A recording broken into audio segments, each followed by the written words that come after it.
Sir সোমাব পাৰোনে? সোমাবলৈকে আহিছনে? বাৰু কচোন তোৰ সদায় কিমান দেৰি হয় অ?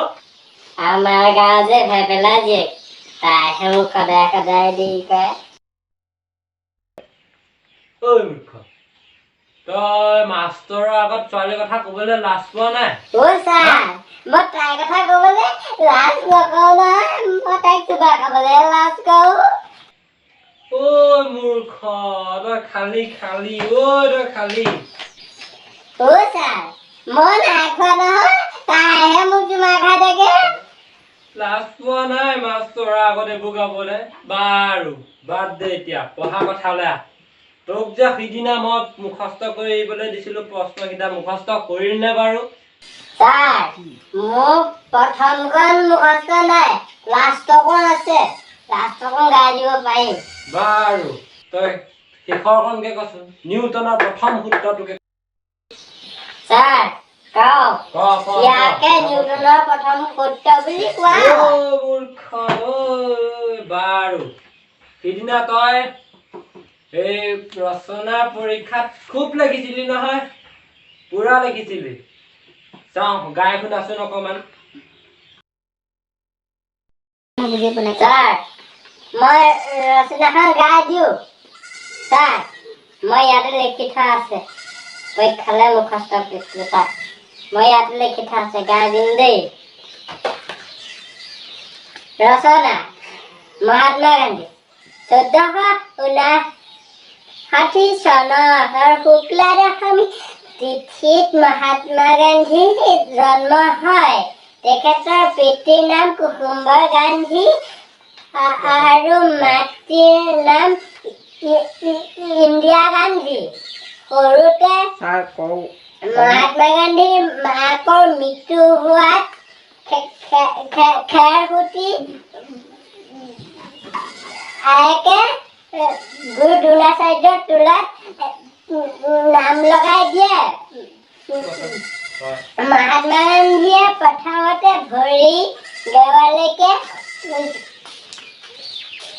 চুৰিয়া লেটিয়াই পিন্ধিছিল, কিন্তু এদিন এটা প্ৰকাণ্ড ষাঁড় গৰুৱে খেদা মাৰি আহিলত কোনোমতে মহাত্মা গান্ধীয়ে ষাঁড় গৰুটোৰ শিঙত ধৰি ষাঁড় গৰুটো বগৰাই দিয়ে আৰু নিজেও জুত পুত খাই পৰে। সেই দিনাৰ পৰা মহাত্মা গান্ধীয়ে আঁঠুৰ ওপৰত চুৰিয়া পিন্ধিবলৈ লয়। ষাঁড় গৰুটো বগৰাই ভাগৰে যুগৰে জিমন কৰি বেঞ্চখনত বহি থাকে।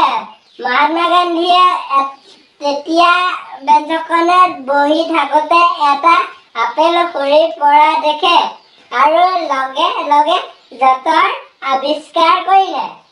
মহাত্মা গান্ধীয়ে ভাৰতৰ পৰা ইংৰাজক বিতাড়ন কৰিবলৈ যথেষ্ট সংগ্ৰাম কৰিব লগা হৈছিল।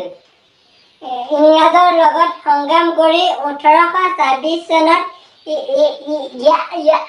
ইয়াণ্ডাবু নামৰ ঠাইত সন্ধি কৰিব লগা হৈছিল।